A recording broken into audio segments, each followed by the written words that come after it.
ഉമ്മയ്ക്ക് ഞാനെന്ന് വെച്ച ജീവനായിരുന്നു. എനിക്ക് ഉമ്മനെയും കുട്ടീനെ ഹോസ്റ്റലിലൊന്നും വിടേണ്ട. ഹോസ്റ്റലിൽ നിൽക്കുന്ന കാര്യം പറഞ്ഞപ്പോൾ എന്റെ ഉമ്മ മാത്രമാണ് എന്നോട് ഇങ്ങനെയൊക്കെ പറഞ്ഞത്.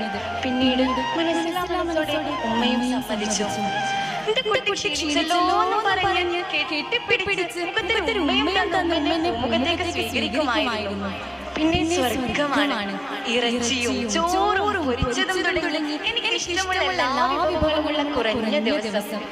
എന്റെ കുട്ടി ആരോടും കളവ് പറയണ്ട, ആരെയും കാട്ടണ്ട, ഒത്തുനിസ്കാരങ്ങളൊന്നും ഒഴിവാക്കരുത് കേട്ടോ. ഇങ്ങനെ പല ഉപദേശങ്ങളും തന്നുകൊണ്ടായിരുന്നു ഉമ്മ എന്നും എന്നെ ഹോസ്റ്റലിലേക്ക് അയക്കാറ്.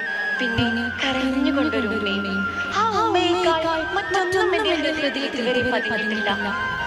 എപ്പോ ഹോസ്റ്റലിലേക്ക് പോകുമ്പോഴും ഉമ്മ എന്റെ ബാഗ് നിറയെ പല പലഹാരങ്ങളും കൊണ്ട് കുത്തി നിറക്കുമായിരുന്നു. മോൻ അവിടെ പോയി കഴിച്ചോണ്ടി, ഉമ്മച്ചി ബാഗിൽ വെച്ച് കേട്ടോ. എത്ര വേണ്ടെന്ന് പറഞ്ഞാലും ഉമ്മ കേൾക്കില്ല. പക്ഷേ ഉമ്മ തന്നത് തന്നെയായിരുന്നു പലപ്പോഴും എന്റെ വിശപ്പ് അകറ്റിയത്.